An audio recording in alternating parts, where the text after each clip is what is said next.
এই প্রজন্ম প্রমাণ করে দিয়েছে, এই প্রজন্ম যখন জেগে উঠে তখন মাসের পর মাস আর বছরের পর বছর আন্দোলন করার প্রয়োজন হয় না। তখন ওদের বুক চিপিয়ে যুদ্ধ করার সিদ্ধান্তই ফ্যাসিবাদীদের কলেজায় কাপড় ধরিয়ে দেওয়ার জন্য যথেষ্ট। আমরা বিশ্বাস করি এই প্রজন্ম যথাযথভাবে ফ্যাসিবাদের বিরুদ্ধে এখনো তাদের অবস্থান স্পষ্ট। আমরা তাদের সাথে আছি, তারা আমাদের সাথে আছে। আমরা আপনাদেরকে কথা দিচ্ছি, প্রিয় বাংলাদেশে রক্তমূল্য, জীবন মূল্য, জেল মূল্য, যত মূল্য দিতে হয় ফ্যাসিবাদকে আর আমরা ফিরে আসতে দিব না ইনশাআল্লাহ। এবং এই লড়াই কোনো দলের জন্য নয়, গোষ্ঠীর জন্য নয়, ব্যক্তির জন্য। মদ জায়গায় থাকবে আর শুধু বোতল পরিবর্তন করা হবে, এটা আমরা চাই। আমাদের এই জেনজিরা একজনকে সরাইয়া আর একজনকে বসানোর জন্য এখানে আন্দোলন করে না। তারা ব্যক্তির এবং লিঙ্গের পরিবর্তন করার জন্য এই যুদ্ধ করে না, এই লড়াই। তারা লড়াই করেছে যে বন্দোবস্ত এই জাতিকে ফ্যাসিবাদের জাতাকলে পিষ্ট করেছিল, সেই বন্দোবস্ত পরিবর্তন। যারা নিজের দলের মধ্যে গণতন্ত্রের চর্চা করতে পারে না, যাদের নিজেদের নেতা কর্মীদের হাতে নিজেদের নেতা কর্মীরাই নিরাপদ নয়, তারা 18 কোটি মানুষের নিরাপত্তা দিতে পারবে না। তারা জনগণকে গণতন্ত্র উপহার দিতে পারবে না, তারা ন্যায় এবং ইনসাফ জাতিকে উপহার দিতে পারবে না। জনগণ ঠিকই বুঝেছে, 24-এ জনগণ ঠিকই রায় দিয়েছে। হয়তো প্রশ্ন করতে পারেন, রায় যদি আপনারা পেয়ে থাকেন তাহলে সরকার গঠন করতে পারলেন না কেন? আমাদের রায়কে হাইজ্যাক করা হয়েছে, ডাকাতি করা হয়েছে, জনগণকে অপমান করা হয়েছে এবং ইতিমধ্যেই তার রাজসাক্ষীও পাওয়া গেছে। হ্যাঁ, গুগু বারবার আসে দান নিয়ে চলে যেতে, কিন্তু কপাল যখন মন্দ তখন কিন্তু জালে বেঁধে যায়। গুগু, তুমি একবার জনগণের দান খেয়েছো, আবার খাবার চিন্তা করো না। এবার আসলে ঠিকই তোমার লেজ, ঠিকই তোমার পা, ঠিকই তোমার ডানা অবশ করে দেওয়া। বলবে যে আপনাদেরকে জনগণ ভোট দিয়েছে, তার প্রমাণ নেই। 70% জনগণ হার পক্ষে ভোট দিয়েছে, এটাই তার প্রমাণ। আমরা হার পক্ষে ছিলাম, আমরা হার পক্ষে আছি। আমরা জনগণের সুপ্রিম উইলে আমরা সম্মান দেখিয়েছি, আমরা দেখিয়ে যাব। এই সংসদ মানুক আর না মানুক, গণভোটের রায় আমরা বাস্তবায়ন করবো, আদায় করে ছাড়বো। অতীতের রেকর্ড এই বাংলাদেশে আছে। কেয়ারটেকার সহজে আসে নাই, ওই রকমই আমাদের আনা বিল ফেলে দেওয়া হয়েছিল। আমরা বলেছিলাম, চেয়েছিলাম সংসদে প্রতিকার, দিয়ে দিলেন আমাদেরকে জনগণের কাছে ফিরিয়ে। আমরা জনগণকে নিয়েই দাবি আদায় করবো এবং দাবি আদায় করেছি। এবারও আমরা চেয়েছিলাম সংসদের ভিতরে ইতিবাচক গঠনমূলক বিতর্কের মধ্য দিয়ে তার অবসান হোক, জনগণের আকাঙ্ক্ষার প্রতিফলন হোক। না, এই সংসদ আমাদের আকাঙ্ক্ষাকে উপলব্ধি করতে, সম্মান করতে ব্যর্থ হয়েছে। আমরা তাই বলেছি, জনগণের রায় বাস্তবায়নের জন্য এখন আমরা সংসদ থেকে জনগণের কাছেই ফিরে যাচ্ছি। এবং গত পরশুদিন জনগণকে সাথে নিয়ে প্রথম কর্মসূচি বাস্তবায়ন হয়েছে। এটা শুরু। এর ভিতর দিয়ে ইনশাআল্লাহ যে আন্দোলন গড়ে উঠবে, এটা কোনো দল, ব্যক্তি, গোষ্ঠীর জন্য হবে না, এটা হবে 18 কোটি মানুষের জন্য। অন্ধকার সাদা ছড়িকে বারবার হারায় না।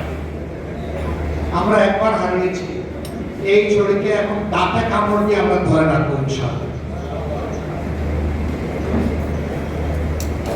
আমি আর কথা বাড়াচ্ছি না, আমি দুঃখ প্রকাশ করছি। পর্যাপ্ত সময় হাতে নিয়ে রওনা করেছিলাম, আসতে পারলাম না। কেন জানেন? বাংলাদেশ তেলের উপরে বাসছে।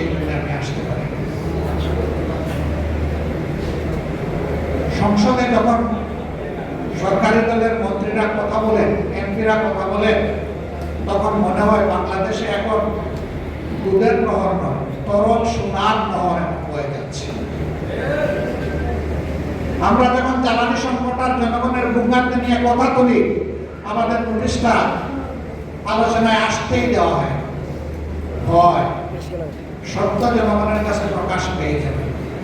তো পেঁচা চোখ বন্ধ করে রাখবে বলে আগামীকালকে সূর্যকে উঠবে না? অবশ্যই আজকে সূর্য যেমন উঠেছে, কিয়ামত যদি না হয় আগামীকাল ইনশাআল্লাহ সূর্য পূর্ব দিকে উঠবে। পেঁচার চোখ বন্ধ থাকার উপর সূর্যের উঠা না ওঠা নির্ভর করবে না ইনশাআল্লাহ। পাম্পে এক একটা পাম্পের লাইনে হাজার হাজার গাড়ি এবং মোটরসাইকেল দাঁড়িয়ে আছে লাইনের পর লাইন, এখন আর চাকাই। সেদিন দেখলাম যে একটা গাড়ি তেল নাই, এখন গাড়ি চালানোর তেলও দিবে, এই জন্য গাড়ির সামনে গরুর গাড়ি দিয়ে গাড়ি লাগছে। আমাদের মন্ত্রীরা বলে আগের চাইতে আমাদের তেলের রিজার্ভ অনেক বেশি চাহিদা বেড়ে গেছে। তোমরা তোমাদের থেকে ব্যবস্থাপনার দুর্বলতা, এটা তোমরা শুধরে উঠো, জনগণকে কেন ভোগান্তি করছে? আজকে সেই গাড়ির চাপে পড়ে আমার গাড়ির তেল প্রায় শেষ হয়ে যাওয়ার পর 1 ঘন্টার মতো এই রাস্তায় কাটিয়ে গেলাম। একদিকে তেল পাই না, আর একদিকে তেল যা আছে ওই তেল না পাওয়া বাড়িতে কষ্টের কারণে এই তেলও শেষ। শুধু গাড়ির তেল, কৃষি নির্ভর একটা দেশে এই মৌসুমে খামারিরা হা করে চেয়ে আছে, তাদের ফসলে সেচ করবে, পানি দিবে নাই। আবার এখন ওই গুলাইয়েতেও আবার তেল দেয় না, ডিজেল দেয় না, বলেছে না আপনি কার্ড নিয়ে আসেন, সে কার্ড আনবে। এখন তো এই পাম্পগুলো অটোমেটিক্যালি বন্ধ হয়ে যাবে।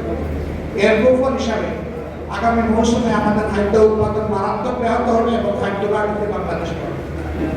অবশ্যই দেশে আমরা দুর্ভিক্ষ দেখেছি 74 সালে, কারো ঘর পুড়ে আর কেউ সেই করে তাকে আলু পোড়া খায়। এখন যারা আছে তারা মধ্যে আলু পোড়া খাওয়ার অপেক্ষায় আছে। আল্লাহ তাআলা এই জাতিকে হেফাজত করুন। আমরা জনগণকে কথা দিচ্ছি, আমরা 77 জন যারা আপনাদের হয়ে সংসদের ভিতরে ঢুকেছি, আমরা 77 জন 18 কোটি মানুষকেও পাহারা দেব। আর সংসদের ভিতরে জাতির কপাল নিয়ে কেউ ডাকাতি বা সিনেমিনি করতে না পারে তারও পাহারা দেবেন। আপনারা দোয়া করবেন, আমরা কোনো অন্যায়ের কাছে মাথা উন্নত করবো না এবং অন্যায়ের ব্যাপারে ছাড়ও দেব না।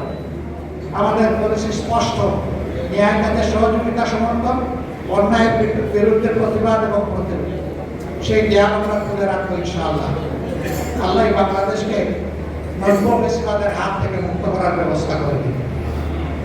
এই লড়াইয়ে সবাইকে আপমর জনতাকে আমি শরীক হওয়ার জন্য আহ্বান জানাচ্ছি, কারণ লড়াইটা জনগণের জন্য, আমাদের জন্য। ইনশাআল্লাহ ন্যায় এবং সত্যের এই জন্য লড়াই আমাদের বিজয় হবে, জনগণের বিজয় হবে, ফেসিবাদীরা হেরে যাবে ইনশাআল্লাহ। আমি বলেছি যেদিন গণভোটের কোনো রায়কে অস্বীকার করা হয়েছে, আমরা এই যাত্রা কদম কদম যাত্রা আমরা থামিয়ে দেবো ইনশাআল্লাহ, আমরা আগাতে দেব।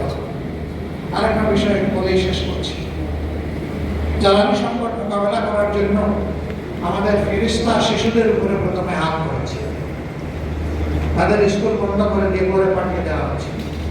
করোনার সময় দারুণ ব্যাহত হয়েছে, অনেক শিশু সন্তান ড্রপ আউট হয়ে গেছে, লেখাপড়া শুধু ছাড়ে নাই, সে বিপদে চলে গেছে, কিশোর গ্যাংয়ের অংশ হয়ে গেছে। এখন আবার যদি একই পথে এই সরকার হাঁটে, তাহলে এই জাতিকে অন্তত এবং মূর্খতার চাদরে ডেকে দেওয়ার সিদ্ধান্ত নেবে এই সরকার। আমরা এটা রুখে দেব, এইটাও আমরা মানব না। আমাদের সন্তানদের মেধা হত্যা করার সুযোগ আমরা কাউকে দেব। আমাদের বার্তা স্পষ্ট, সব ব্যবস্থাপনা নেওয়ার পরে সর্বশেষ হবে শিক্ষা, এর আগে নয়। শিক্ষা নিয়ে নয়, লোড ম্যানেজমেন্ট বলে আর ডিমান্ড ম্যানেজমেন্ট বলে, আমার শিশু সন্তানদেরকে দিয়ে নয়, শিক্ষা দিয়ে। এটা সবার শেষ। এটা 18 কোটি মানুষের জন্য, আমাদের ভবিষ্যৎ বাংলাদেশের জন্য। ভবিষ্যৎ প্রজন্মের জন্য, মাথা উঁচু করে দাঁড়ানো একটা শিক্ষিত জাতির জন্য আমরা এখানে কোনো কম্প্রোমাইজ করব না।